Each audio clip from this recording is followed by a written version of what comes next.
This is probably going to be my last video before league start, and I want to give you my exact strategy that I'm going to use to get the Mageblood in less than 1 week. This strategy is can be used by those of you that are willing to do logbooks, and your build can do logbooks. If you are either not willing to do them or your build simply cannot handle logbooks, you should definitely skip on this video.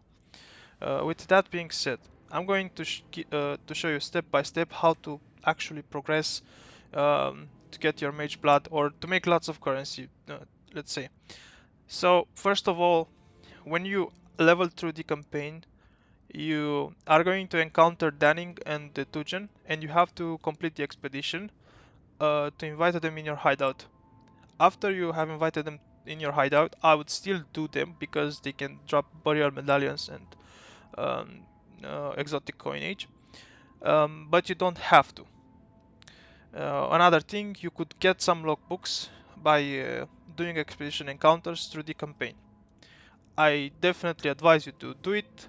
Um, if you want to skip them, skip them. But it's better to do them through the campaign.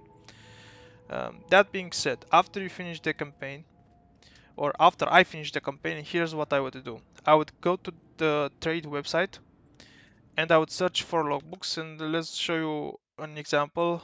So an expedition logbook, it has to not be corrupted, nor mirrored. No.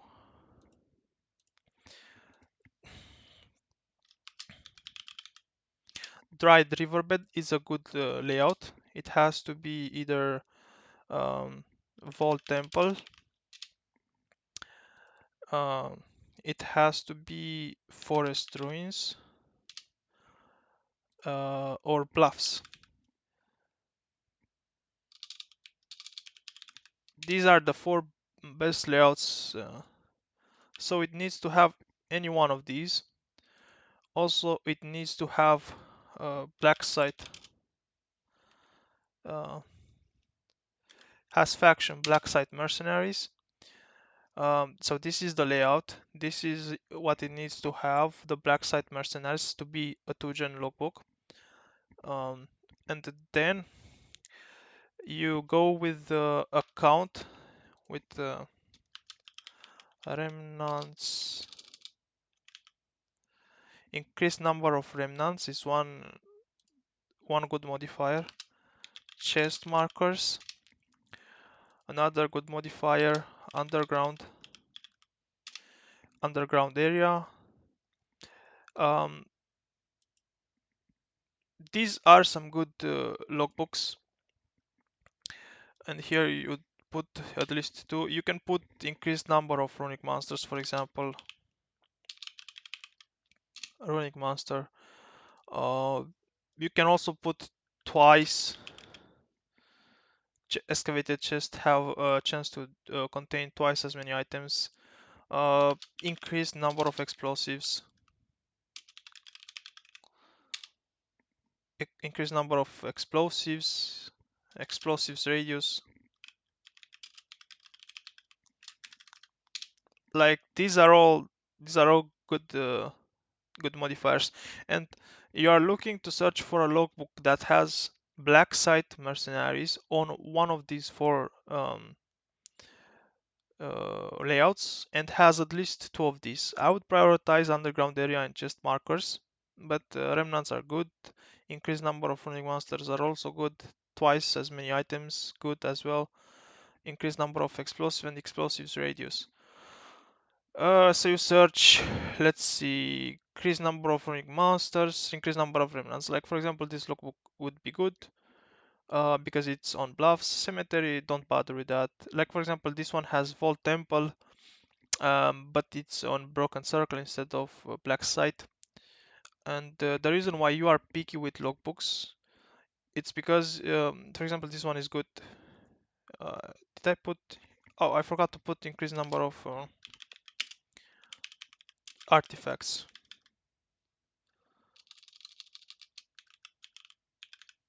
Increased quantity of artifacts as well. I forgot to mention this one. So for example, this would be good. Increased chest now, chest markers and quantity of artifacts dropped by monsters on forest ruins. So you just buy these logbooks that are going to be most likely around level 45, 50, 60, something like that. And you just run them.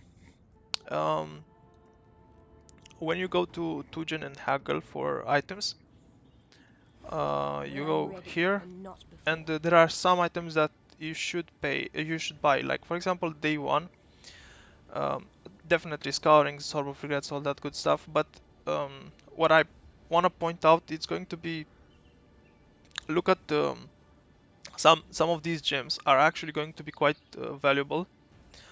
But one thing in particular that you have to buy in day one is going to be the blacksmith whetstone and armor scrap, because day one, maybe even day two, what's going to happen? Yeah, the glass blowers bubble, which you anyway buy, are going to be very expensive. However, these bubbles can be bought with blacksmith whetstone, and armor scraps can buy blacksmith whetstone. So this is the reason why you buy both armor scrap and blacksmith whetstone, so that you can get access to glass blowers bubble. Always keep your eyes Another thing would be, let's show you a logbook real quick. Obviously, you can still go and watch my.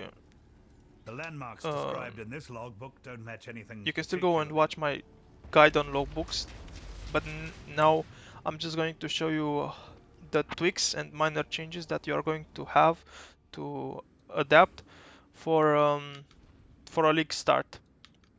For example, essence, this right here, it's very good. You should take these chests.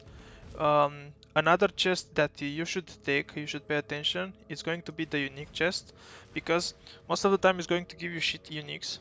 But if day 1 and day 2, even shit uniques can be sold for 5 to 10 chaos, so you have to keep that in mind. After that, when you progress into higher logbooks and maybe day 2, you don't, maybe even end of day 1, you don't really take this uniques chest.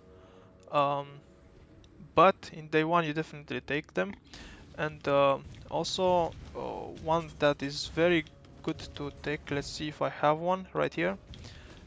It's going to be this one, which will give you can give you an offering to the goddess and can be sold for 5 to 4 chaos in day 1 and day 2.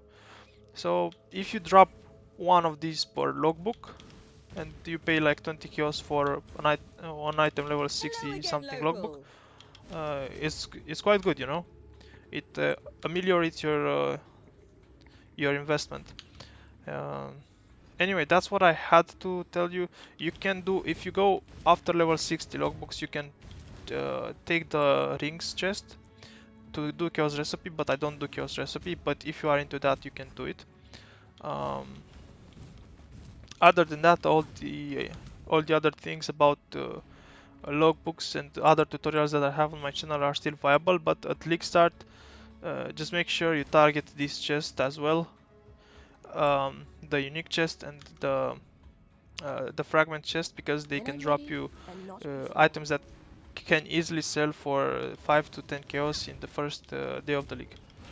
And 5 to 10 chaos is quite a lot.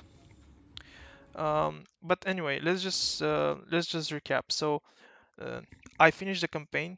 I go straight to buy these logbooks if I have currency. If I don't have 5 to 10 chaos that it costs me to buy one of these logbooks, then I'm going to run some maps until I have enough money, maybe do some chaos recipe just to buy a logbook. Then after that, I pretty much try to sell everything. I'm trying to sell as much as possible so that I can buy another logbook and another one and keep buying logbooks. I don't bother with the respecking. I sell all of the regrets. My tree, it's a bit different from the leveling tree that I'm going to use, but the leveling tree, it's good enough to finish what is it called, to finish any item 40 or 50 or maybe 60 logbooks. That leveling build, that leveling tree, it's not going to require any respec to to finish low level logbooks. So this is why I'm selling regrets, just to build up my currency reserves, to buy more logbooks, to progress. After that, I would just use trade filters, get some items, get good rings, get a pair of gloves like this, get a helmet similar to this, except it doesn't have the determination, mana reservation, efficiency, enchant. Get a 6 link, uh, maybe get a vortex and a creeping frost level 21, um, and get a wand like this.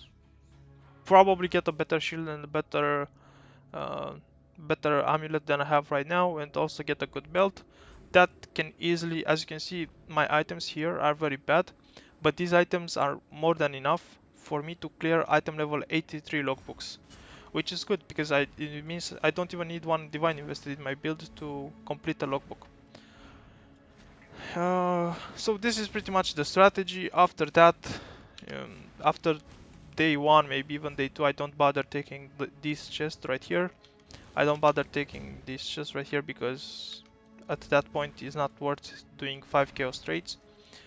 But this is how I would do it. If, for example, there's no good logbook on the market, because that can happen, you don't want to buy any logbook. You want to buy good logbooks, because since you're anyway doing the trade and spend time searching, you don't want to buy shit logbooks. You are not buying in bulk, so you should buy good logbooks.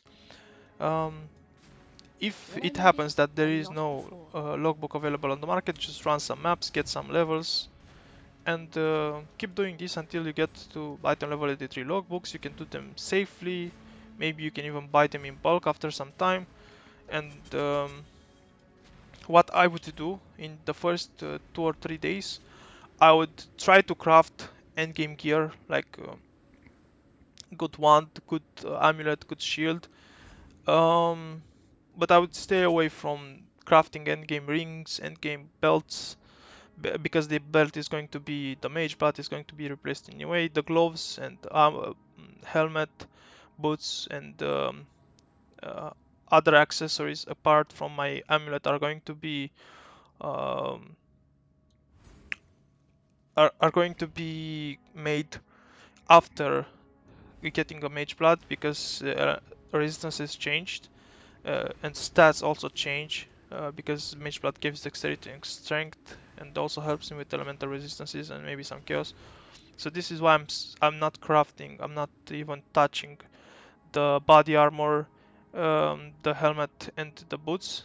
Neither the belt nor the rings. So the only thing that I would craft, I would get a very good. I would craft a very good one, because it's super cheap to craft it. They one, day two. The same goes for the amulet and the shield. Then I would invest in awakened gems. Get as many awakened gems as possible. Get empower at level 4. It's if I can afford it. And obviously you still need to have some currency left to buy logbooks. But I'm just saying these are my priorities. Very important. You get awakened gems. You can even buy the beast to get awakened gem level 5, to make the awakened gems level 5, which is much cheaper than buying it from the market. Um, then I would start farming for my actual Mageblood, and at that point you can just follow my old logbooks farming strategy, and it's just putting in the hours and just grinding to make hundreds of divines. It's about 150 to 200 divines for a Mageblood, so it's roughly around 3 days of grinding. This is my strategy. This is how you get a Mageblood in the first week. Uh, Once again, after finishing the campaign, you buy straight up. You go straight up into logbooks, and you make sure that they are good logbooks by using this filter. And then as you progress, you upgrade your gear just a little bit with trade filters that I mentioned previously. Craft gear, When I'm as I ready, showed and not you in other before. videos. If you're interested, you can go watch my channel. And yeah, that's pretty much it. It's just putting in the hours to get a Mageblood by farming logbooks. You can 100% guarantee if you put in the hours, you can get a Mageblood by the end of week 1.